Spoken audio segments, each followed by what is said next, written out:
پہ جی رہا ہوں، یہی تمنا جلا رہی ہے، اسی توقع پہ جی رہا ہوں، یہی تمنا جلا رہی ہے، کیا کہ نگاہ لطف و کرم نہ ہوگی تو مجھ کو جینا حرام ہوگا، نگاہ لطف و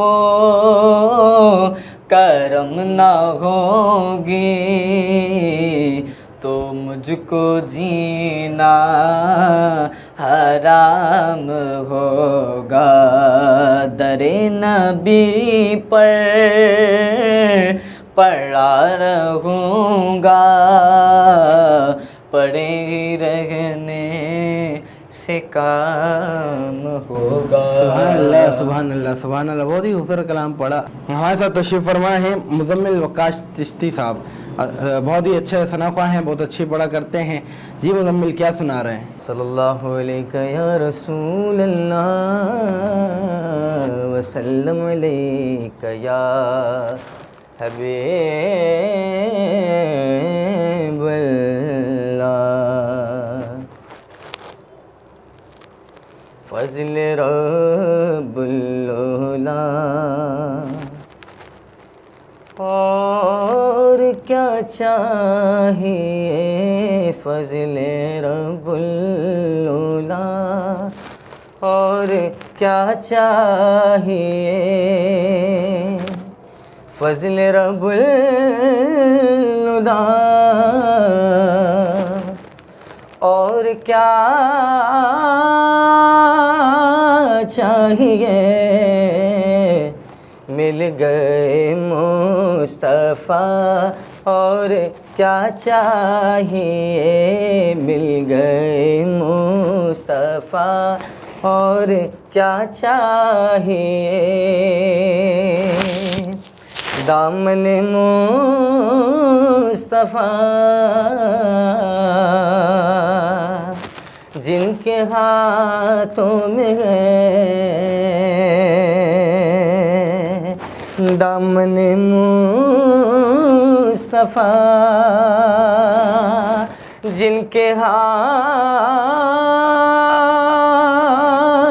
میں ہے ان کو روزے جزا، اور کیا چاہیے ان کو روزے جزا، اور کیا چاہیے سبز گنبد خوابوں میں آنے لگا، سبز گنبد خوابوں میں آنے لگا، حاضری کا صلہ، اور کیا چاہیے حاضری کا صلہ، اور کیا چاہیے اور آپ اپنی غلامی کی دے دیں سند، آپ اپنی غلامی کی دے سند،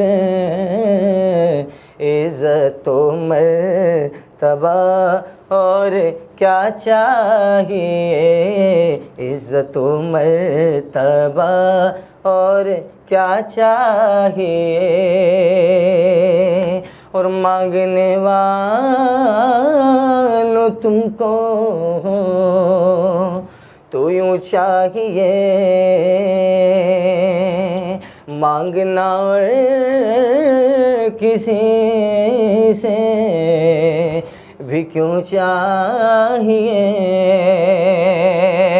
بھر کے جھولی میری میرے سرکار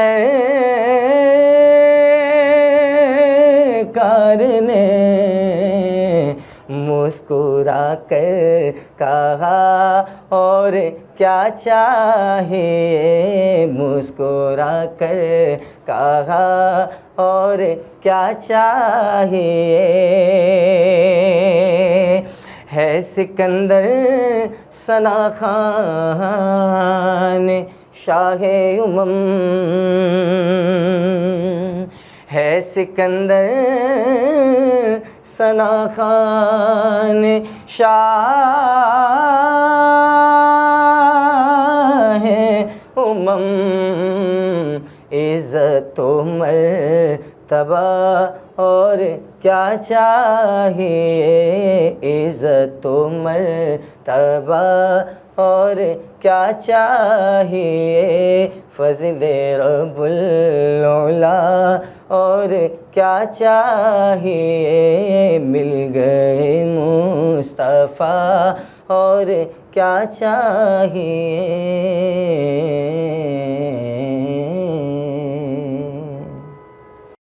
سبحان اللہ ماشاءاللہ، بہت ہی خوبصورت کلام پیش فرمایا مزمل قادری چشتی نے۔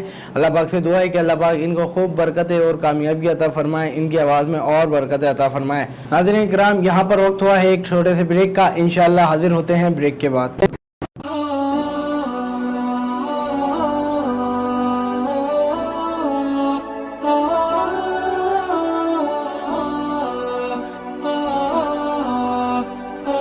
ویلکم بیک ناظرین، ایک مرتبہ پھر آپ کو اپنی رمضان المبارک کی خصوصی ٹرانسمیشن نور رمضان میں خوش آمدید کہیں گے۔ ناظرین کرام، بریک میں جانے سے قبل آپ نے ثنا خانوں سے عقیدت سنی، بہت ہی خوبصورت پروگرام میں انہوں نے کلام پیش فرمائے، اور اس وقت ہمارے کو جوائنٹ کر لیا ہے عالم اسلام کے مشہور معروف عالم دین حضرت علامہ مولانا مفتی اسماعیل نعمانی صاحب نے۔ السلام علیکم۔ وعلیکم السلام ورحمۃ اللہ وبرکاتہ۔ نام صاحب کیسے ہیں؟ اللہ کا کرم ہے، الحمدللہ احسانی ہی۔ اور باقی جو ہے جیسے آپ نے ذکر بھی کیا کہ ٹریفک کے حوالے سے بہت زیادہ کراچی کے اندر بھیڑ ہے، بہت ٹریفک جام ہے، اور لوگ ہے کہ جو دو جوق در جوق اپنے گھروں سے نکلے ہوئے اور آخری ایام چل رہے ہیں، بجائے اس کے کہ اس سے پہلے بھی ہم نصیحت کرتے رہے ہیں کہ اپنے گھروں میں عبادت کریں، اور جو بھی خریداری کرنی ہو تو رمضانوں سے قبل کریں یا رمضانوں کی ابتدا میں کر لیں، تو خدا را جو ان گھڑیوں کو اللہ کے ذکر میں اور اللہ کی فکر میں گزارے۔ لیکن میں جب بازار میں دیکھتا ہوں، میں مارکیٹس کے اندر دیکھتا ہوں، تو اللہ اکبر، اتنی طوفان بدتمیزی اور اتنا ایک ماحول اور اتنی لوگ ایک تعداد، اور یہاں تک کہ ٹریفک اتنی بری طریقے سے پسی ہوئی ہیں، تو کئی لوگ جو اپنے آفیسز آئے ہوئے ہیں، اپنے کاموں پہ اپنے گھروں کی طرف جا رہے ہیں، تو رفتہ بیچارے ہیں، بڑی تکلیف کے ساتھ ہیں۔ بہر لیکن یہ ساری مجموعی صورتحال ہے، تو میں معذرت چاہوں گا، مجھے آنے میں ذرا تاخیر ہو گئی۔ حالات ایسے کوئی ایشو نہیں ہے۔ اور علامہ صاحب، رمضان المبارک کے آخری عشرہ ہے اور آخری روزے ہیں، آج 28واں روزہ ہے، کل ہمارا کیا پتہ آخری روزہ ہو یا سیکنڈ لاسٹ روزہ ہو، تو رمضان المبارک ہم سے جدا ہوتا جا رہا ہے۔ رمضان المبارک کی اس سے پروگرام سے قبل بھی ایک پروگرام جو آپ نے آپ کے ساتھ کیا، اس میں آپ نے طاق راتوں کی فضیلت بیان فرمائی، طاق راتوں میں کیسے عبادت کرنی چاہیے اس کی فضیلت بیان فرمائی۔ علامہ صاحب، جب رمضان المبارک کی اختتامی رات جو ہوتی ہے، یعنی کہ چاند رات، جو عید کی چاند رات ہوتی ہے، اس میں بھی عبادت کا حکم ہے، یا اس میں عبادت کرنے کا کتنا ثواب ہے؟ جی بابر صاحب، یہ بڑا اچھا آپ نے سوال جو ہے وہ فرمایا ہے کہ آئیے کہ رمضان المبارک کی جو آخری رات ہے، آئیے کہ اس میں حکم یہ نہیں کہ عبادت کرنے کا، اللہ کی عبادت کرنے کا، جسے ہم چاند رات کہتے ہیں، لیکن بدقسمتی سے ملک پاکستان میں اور خاص کر بر صغیر پاک اور ہند کے اندر یہ جو چاند رات جسے ہم کہتے ہیں، ہم نے اس کو لہو لعب کے نظر کیا، ہم نے اس کو ساری لہویات کی نظر کیا، بازاروں مارکیٹس کی نظر کیا۔ آپ کے علم میں ہوگا کہ سب سے زیادہ جو اس رات میں جو دکاندار دکانداری کرتا ہے اور جو خریدار خریداری کرتے ہیں، اس سے پہلے بھی کراچی کے اندر ایک ریکارڈ قائم ہوا تھا، اور پوری ایشیا کے اندر جو خاص طور پر جو مارکیٹس کے اندر جو ماحول بنا رہتا ہے، تو اب بجائے اس کے کہ اس رات کو، کیونکہ یہ بھی ممکنہ شب قدر ہے، کیونکہ 29ویں بھی اب ہمارے پاس شب قدر جو ہے نا، وہ اس کی تعیین جو ہے وہ اللہ کے اور اس کے محبوب کے علم میں ہے۔ وہ یہ بات الگ ہے کہ علماء نے لکھا ہے کہ 27ویں کے زیادہ تر چانسز ہے، وہ بھی چانسز کی بات کہی گئی، یعنی اس کے بارے میں علی التیقن علی وجہ البصیرہ، یہ بات کوئی کامل اور یقینی طور پر نہیں ہے، اس کا جو حتمی جو علم ہے وہ اللہ اس کے محبوب صلی اللہ علیہ وسلم کے پاس ہے۔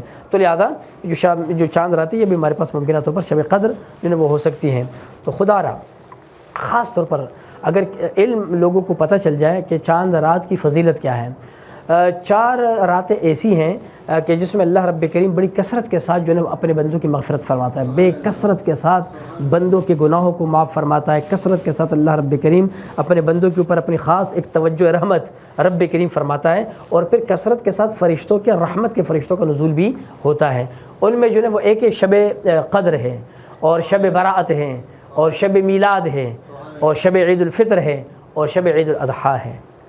یعنی یہ 5 راتیں جو بتائی گئی ہیں کہ جس کے اندر شب برات ہیں، شب قدر ہیں، اور عید الفطر کی شب ہیں۔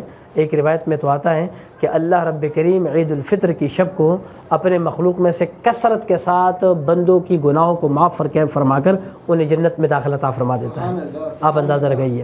اسی طریقے سے شب جو ہے وہ شب برات ہو گئی، اور اس طریقے سے شب عید الفطر اور شب عید الاضحیٰ۔ تو آپ نے جو فرمایا کہ اس شب کی بالکل بے انتہا فضیلت ہے، بے انتہا۔ اور پھر اس کے بعد یہاں تک کہ جو شب کی جو عبادت ہے، دن کے مقابلے میں اگر آپ شب میں دیکھتے ہیں عبادت کا، تو اللہ تعالیٰ کی جو اللہ کا جو قرب ہے، اور اللہ رب کریم کی بارگاہ میں جو ایک مقام انسان کو ملتا ہے، اور اللہ کی ذات جو بندے سے راضی ہو جاتی ہیں، تو اس کے اندر زیادہ تر جو ایک ماحول جو دیا گیا ہے وہ شب کا ہے، کیونکہ رات کا جو وقت ہوتا ہے وہ ایک تاریکی کا وقت ہوتا ہے، اور پھر اس کے بعد یہ خلوت کا وقت ہوتا ہے، اور ایک اختصاص کا جو ہے وقت ہوتا ہے۔ اللہ رب کریم نے قرآن مقدس میں جتنے بھی انبیاء و مرسلین کے اوپر انعامات نازل فرمائے، بڑے بڑے انعامات سے نبیوں کو اللہ نے نوازا، ولیوں کو نوازا، مرسلین کو نوازا، تو اس میں زیادہ تر جو ہے ان کا تعلق جو انعامات جن موقعوں کے اوپر نوازا تو وہ وقت تھا رات کا۔ تو مطلب کہ رات اللہ کی رحمت کے نزول کا وقت ہے، اللہ کی رضا کا وقت ہے، اور اللہ رب کریم کو راضی کرنے کا ایک بہترین وقت ہے۔ اور پھر اس کے بعد زیادہ ترین آپ صلی اللہ علیہ وسلم پر جو شق القمر جو آپ کا ایک معجزہ ہے وہ بھی رات میں ہوا۔ نبی کریم صلی اللہ علیہ وسلم پر جو جنات ایمان لے کر آئے وہ بھی رات میں لے کر آئے۔ اسی طریقے سے حدیث میں یہ بتایا گیا کہ اگر انسان کو سفر کرنا ہو تو اسے چاہیے کہ وہ رات کا انتخاب کرے، دن کے مقابلے میں وہ رات میں سفر کرے۔ تو بتایا کہ اس کی وجہ کیا ہے؟ فرمایا اس کی بنیادی وجہ یہ ہے کہ رات میں کیا جانے والا سفر یا رات میں چلنے والا جو مسافر ہوتا ہے تو اس کے لیے جو مسافت ہے وہ اللہ رب کریم اس کو قریب کر دیتا ہے۔ یعنی ایک قدرتی بات ہے، اگر میں کلفٹن سے صدر آتا ہوں دن میں تو دن کے چونکہ پورے نظارے ہوتے، پورا مشاہدہ میں کرتا ہوں ارد گرد اور گرد و پیش و ماحول کا میں پورا جائزہ لیتا ہوں، تو پھر آنے میں بھی بہت زیادہ دقت بھی ہوتی ہے، مشکلات بھی ہوتی ہیں، انسان تھکن کا احساس بھی انسان کو رہتا ہے۔ لیکن اگر آپ یہی سفر آپ رات کو کریں تو رات میں آپ کو پتہ بھی نہیں چلے گا، سفر کٹ جائے گا۔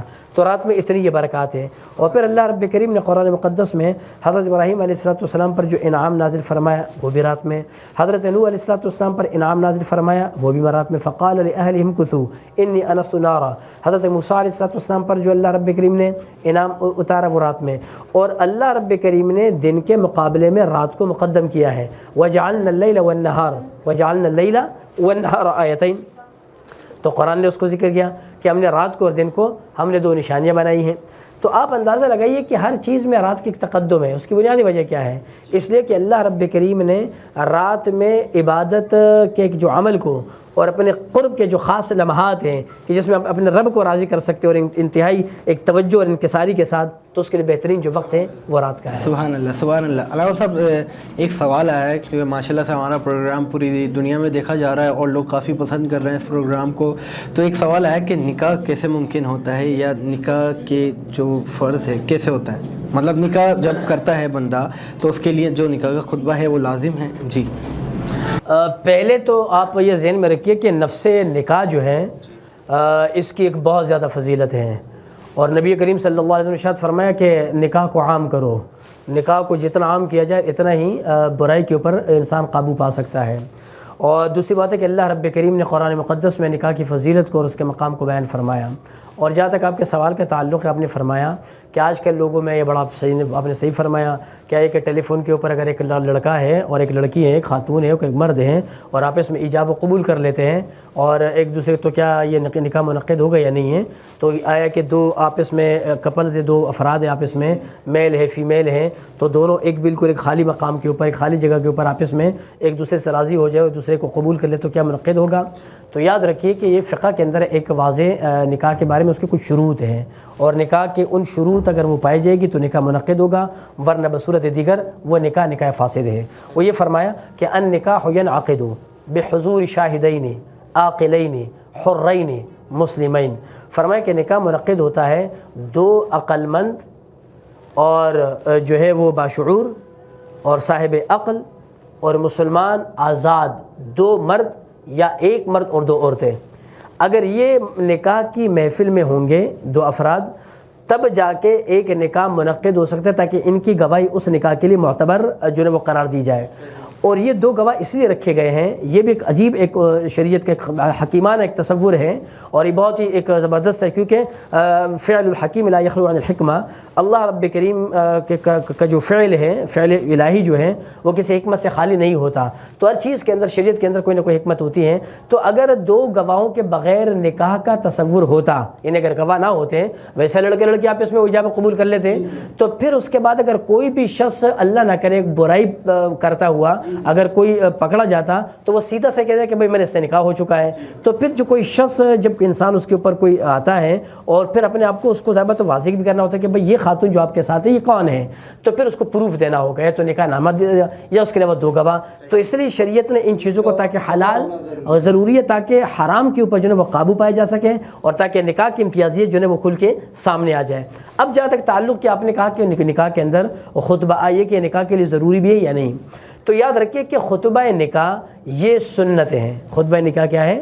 یہ سنت ہے، یعنی یہ سنت رسول صلی اللہ علیہ وسلم ہے، اور اس کے اندر اللہ کے محبوب صلی اللہ علیہ وسلم نے ارشاد فرمایا کہ النکاح من سنتی، یہ خطبے کے اندر کلمات ہیں کہ نکاح میری سنت میں سے ہے، فمن رغب عن سنتی فلیس منی، تو جس شخص نے میری سنت سے اعراض کیا وہ مجھ سے نہیں ہے، میری امت سے حضور اکرم صلی اللہ علیہ وسلم نے بڑی جو ہے وہ ایک ناراضی کا اظہار فرما دیا۔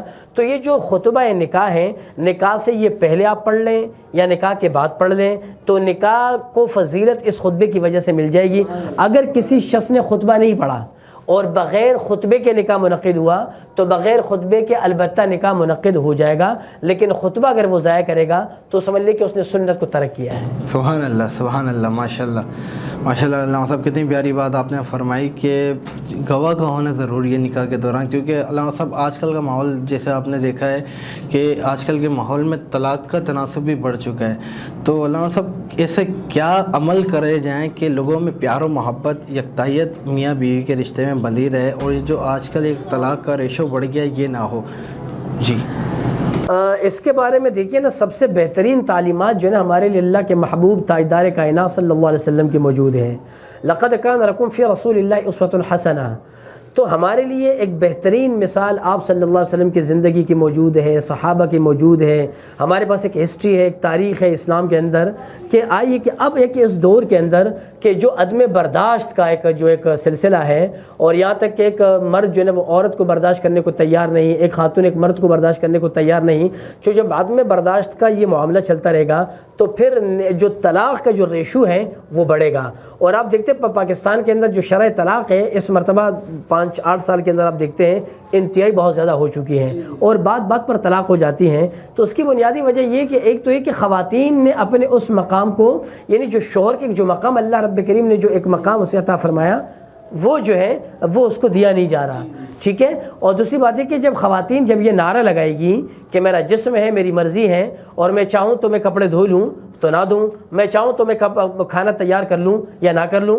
تو مجھ پر کوئی میرا جسم میری مرضی، تو جب اس قسم کے نعرے اس کے تحت جو ہے نا پھر خواتین ایک ناجائز حقوق کا مطالبہ کریں گی۔ میں تو یہ بات کرتا ہوں کہ جتنے شریعت نے ایک عورت کو حقوق دیے اور اسے ایک آزادی اور حقوق دیے، خدا کی عزت و جلال کی قسم دنیا کائنات کے اندر تمام تر مذاہب دیکھیں آپ، کوئی شخص عورتوں کو وہ حقوق نہیں دلوا سکتا کہ جو شریعت اسلامیہ نے عورت کو حقوق دیے ہیں۔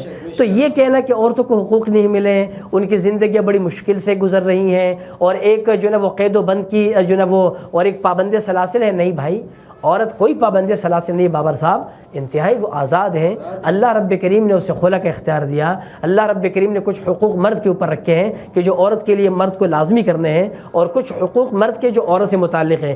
تو جب یہ ایک دوسرے کے حقوق کی رعایت کریں گے اور ایک دوسرے کا خیال رکھیں گے تو میں سمجھتا ہوں کہ یہ جو شرح طلاق ہے جو اس کا جو سلسلہ بڑا ہوا ہے انشاءاللہ العزیز اس کے اوپر کنٹرول ہو جائے گا بہترین۔ صاحب ایک چیز دیکھی جاتی ہے جس وجہ سے تناسب بڑھ رہا ہے، اگر ایک میاں شوہر غصے میں ہے تو اگر غصے میں کچھ بول رہا ہے تو اس ٹائم پہ بیوی چپ ہو جائے، سن لے، لیکن جب وہ دونوں میں آپس میں یہاں سے بھی بات وہاں سے بھی بات، جب غصہ بڑھ جاتا ہے تو اس صورت میں غصے میں کبھی کبھار ایسے الفاظ بھی نکل جاتے ہیں جس سے طلاق ہو جاتا ہے، تو اس وجہ سے شرع کافی بڑھ یہ شیطان نے ایک مرتبہ اپنا تخت جو ہے وہ پانی کے اوپر بچھایا. کہاں پر؟ پانی کے اوپر اپنے تخت کو بچھا دیا شیطان نے، اور سارے چیلے اس کے ارد گرد اکٹھے ہو گئے شیطان کے ابلیس کے. تو اب ہر چیلے کو کہا کہ بھائی اپنی رپورٹ پیش کرو آج کے دن بھر کی ایکٹیویٹیز. تو ایک چیلا شاہ سامنے آیا، کہا کہ حضرت آج تو میں نے فلاں صاحب کو جو ہے وہ نماز سے روک لیا. اس نے کہا شاباش، ٹھیک ہے، اوکے. دوسرے نے کہا کہ فلاں جو ہے فلاں شخص کی وہ جو ہے وہ خدمت کر رہا تھا اور اس کو صدقہ دے رہا تھا، تو میں نے رکاوٹ ڈال دی اور اس کو صدقہ اور نیکی کام سے میں نے اس کو روک لیا. شیطان نے کہا اوکے، تم بھی بہت ہیں. تیسرے نے کہا کہ بھائی میں نے یہ عمل کر دیا. اس نے کہا تم. اب چوتھا چیلا حاضر ہوا، اس نے کہ آج میں نے مرد اور عورت کے درمیان طلاق ڈال دی، پھوٹ ڈال دی، اور ایک دوسرے میں اتنی میں نے پھوٹ ڈال دی یہاں تک کہ نوبت طلاق تک پہنچ گئی ایک دوسرے کے. تو شیطان یہ تیسرے اپنے چوتھے چیلے بولتے شاباش آ جاؤ، سب سے الگ تلگ اسے کر دیتا ہے، اور تمام چیلوں کو بولتے دیکھو اس چیلے کو آج اس نے کمال کر دیا ہے. آج میرے اس چیلے نے آج کمال کر دیا کہ عورت اور مرد کے بیچ میں اس نے تفریق ڈال دی. تو قرآن مقدس میں اللہ رب العزت نے ارشاد فرمایا یفرقون بین المرء وزوجہ.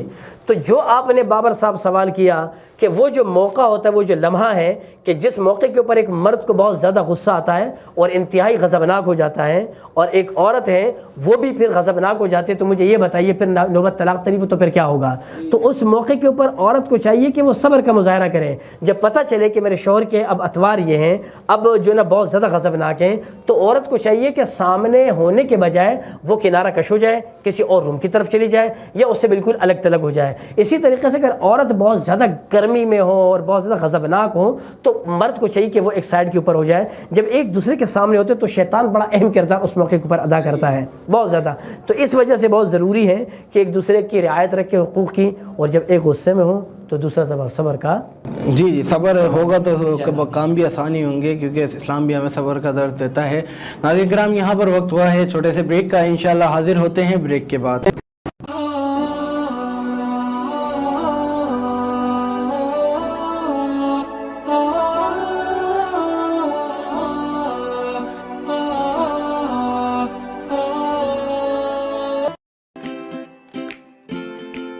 Faber Fusion is a company run by clinicians.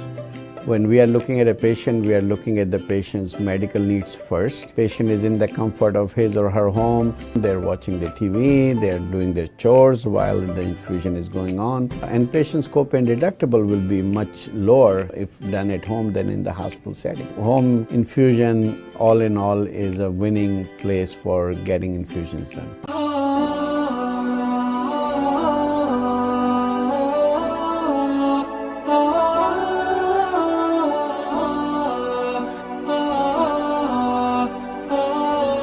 Welcome back ناظرین، ایک مرتبہ پھر آپ کو اپنی رمضان المبارک کی خصوصی ٹرانسمیشن نور رمضان میں خوش آمدید کہیں گے. ناظرین کرام، بریک میں جانے سے قبل جیسے کہ آپ نے ہماری اور علامہ صاحب کی گفتگو سماعت فرمائی، بہت ہی پیاری گفتگو ہم نے علامہ صاحب کے ساتھ کی، اور بہت ہی پیارا موضوع تھا نکاح کے حوالے سے، اور جو آج کل معاشرے میں طلاق کی شرح بڑھ گئی ہے اس حوالے سے بھی بہت اچھی گفتگو فرمائی علامہ صاحب نے. اور پروگرام کے ہمارے اختتام کا وقت قریب ہے، تو آخر میں علامہ صاحب چاہوں گا کہ ہمارے دیکھنے والے ناظرین کو آپ کوئی پیغام دیں جس سے ان کی اور ہماری اصلاح ہو. رمضان کا سب سے بڑا پیغام صبر کا ہے اور عاطفت کا ہے اور ایثار کا ہے. میں اس چینل کے توسط سے اور پورے جو نا میں یہی کہوں گا پوری دنیا کے جتنے بھی ناظرین ہیں، ناظرین کرام جو موجود ہیں، جو مجھے سن رہے ہیں، وہ یہ ہے کہ وہ صبر اور مواسات کو اپنائیے، جذبہ ایثار کو اپنائیے، صحابہ کرام نے جیسے اپنایا. کیونکہ اپنے لیے تو سبھی جیتے ہیں، لیکن کمال یہ ہے کہ انسان دوسروں کے لیے جیے، اور یہ ہے کہ اپنے آپ کو دوسروں کی جو خواہشات ہیں اپنی خواہشات ان کے لیے قربان کر دے. اور جیسے کہ اللہ کے محبوب صلی اللہ علیہ وسلم کا فرمان عالی شان بھی ہے، فرمایا کہ لا یحب احدکم، فرمایا کہ اس وقت تک کوئی شخص تم میں سے کامل مومن ہو ہی نہیں سکتا یہاں تک کہ اپنے لیے بھی وہ چیز جو پسند کریں اپنے بھائی کے لیے وہ پسند کریں. تو خدا کے لیے اس رمضان کا پیغام یہ ہے اور روزے کا سمجھ ہے کہ صبر ہے، صبر کا مظاہرہ کیجئے. پوری دنیا کے اندر بے صبری ہے، صبر کو اپنائیے، مواسات کو اپنائیے، جذبہ ایثار کو اپنائیے. دوسروں کی خدمت کیجیے، جتنا ہو سکے اپنے وجود سے، اپنی زبان اور اپنے ہاتھوں سے دوسروں کو محفوظ رکھیے۔ اگر کم از کم آپ فائدہ نہیں دے سکتے ہیں تو دوسروں کو کم سے کم نقصان تو نہ دیں، زبان کی تاثیر سے، اپنے ہاتھوں کے اس کے۔ تو یہ ایک بنیادی پیغام ہے کہ جو میں نے بنیادی طور پر انشاءاللہ کی بارگاہ میں دعا بھی کرتا ہوں کہ اللہ تعالیٰ ہمیں اس کے اوپر عمل کرنے والا بنا دیں اور اس پر ہم کامل طور پر عمل اور اس کے اوپر وہ پیدا کر لیں۔ ناظرین کرام، یہاں پر وقت ہوا ہے ہمارے پروگرام کے اختتام کا۔ جیسا کہ آپ کو علم ہے، ہمارے پروگرام کے اختتام پر خصوصی دعا کی جاتی ہے پوری امت کے لیے۔ انشاءاللہ پروگرام کے اختتام پہ علامہ صاحب دعا فرمائیں گے۔ چلیے اپنے میزبان بابر مغل کو دیجیے اجازت۔ السلام علیکم ورحمۃ اللہ وبرکاتہ۔ دعا۔ الحمد للہ رب العالمین والعاقبۃ للمتقین والصلاة والسلام علی رسولہ محمد وعلی آلہ واصحابہ اجمعین۔ ربنا تقبل منا انک انت السمیع العلیم وتب علینا یا مولانا انک انت التواب الرحیم۔ یا اللہ یا رحمن یا رحیم یا کریم یا حنان یا منان برحمتک نستغیث۔ الہ العالمین یا مالک و مولا یا ارحم الراحمین، اے اللہ اس تقریب سعید کو اپنی بارگاہ میں قبول فرما۔ اے اللہ رمضان المبارک کی ہمیں برکت عطا فرما۔ اے اللہ اس اخیر عشرے کے صدقے جو عشرہ نجات ہے اور جو عشرہ عتق من النار جہنم سے آزادی کا عشرہ ہے، اللہ ہم تمام مسلمانوں کی گردنوں کو جہنم سے آزاد فرما دے۔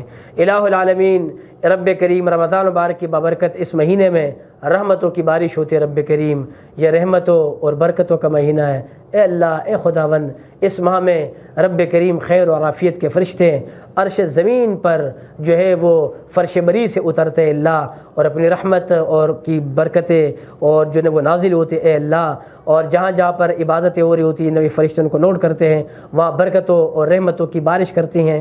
ماہ سیام جو معافی کا مہینہ ہے، مغفرت کا مہینہ ہے رب کریم، اس لیے آج ہم اور او پی ٹی وی کے ایک ہی نہایت عزیز دوست ڈاکٹر سہیل مسعود کی مرحومہ والدہ ماجدہ کے لیے خصوصی دعا مانگتے ہیں۔ اللہ ان کی بخشش مغفرت فرما دے۔ اے اللہ مرحومہ کو جنت الفردوس میں اعلیٰ مقام نصیب فرما دے۔ الہ العالمین ڈاکٹر سہیل مسعود صاحب کی والدہ محترمہ کی قبر کو تحد نظر، تحد نگاہ و ستر کشادگی نصیب فرما۔ رب کریم سلطان جہاں بیگم مرحومہ کی مغفرت فرما دے۔ اے اللہ کروٹ کروٹ جنت نصیب فرما دیں، ان کے صغیرہ کبیرہ گناہوں کو معاف فرما۔ اے اللہ اگر انہوں نے کوئی نیکیاں کی اس کو اپنی بارگاہ میں قبول فرما۔ اے اللہ ان کے صدقے تمام ان کے اہل و عیال کی مغفرت فرما دیں، ان کے گھر میں جتنے بھی عزیز اور قارب گئے اے اللہ سب کی بخشش و مغفرت فرما۔ ہم تمام مسلمانوں کے بھی عزیز و قارب کی بخشش و مغفرت نصیب فرما۔ اے اللہ اپنا خصوصی رحم و کرم نازل فرما دیں۔ اے اللہ سعادت والی زندگی نصیب فرما، شہادت والی موت نصیب فرما۔ اے اللہ ہمارے گھروں کو زمین آسمانی بلیات سے محفوظ فرما۔ وصلی اللہ تعالی علی حبیب الاعلی۔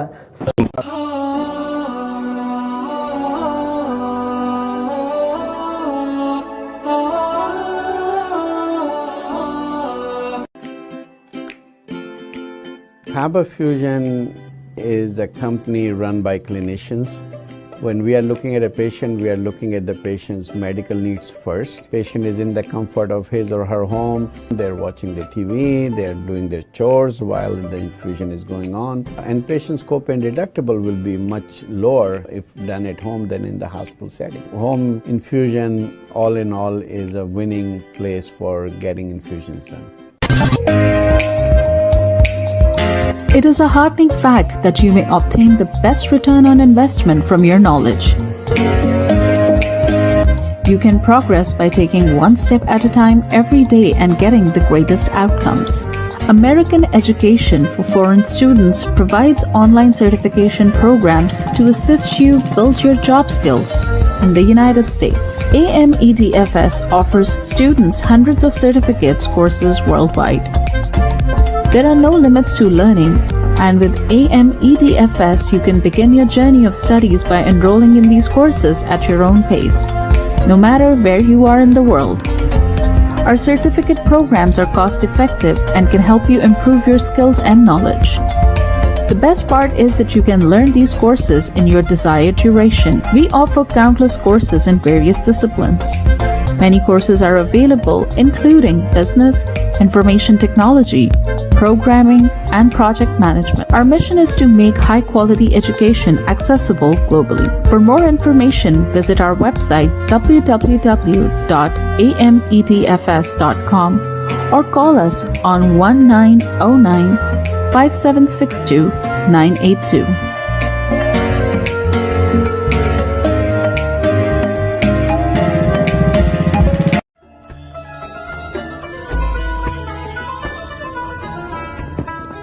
رمضان کریم ہے رحمتوں کا خزینہ، بخششوں کا زینہ، رب کی ہے خاص نعمت۔ اس رمضان ہم لا رہے ہیں آپ کے لیے ایک روحانی روح پرور رمضان ٹرانسمیشن نور رمضان۔ عشرہ رحمت میں ہم تلاش کریں گے رب العالمین کی رحمتیں، عشرہ مغفرت میں مانگیں گے رب کے حضور مغفرت کی دعا، اور عشرہ نجات میں پائیں گے جہنم سے آزادی۔ یہ سب کچھ دیکھیں گے آپ رمضان المبارک کی اسپیشل ٹرانسمیشن نور رمضان میں، جیت علماء کرام اور معروف صنفا حضرات کے ساتھ، صرف اور صرف OP TV پر۔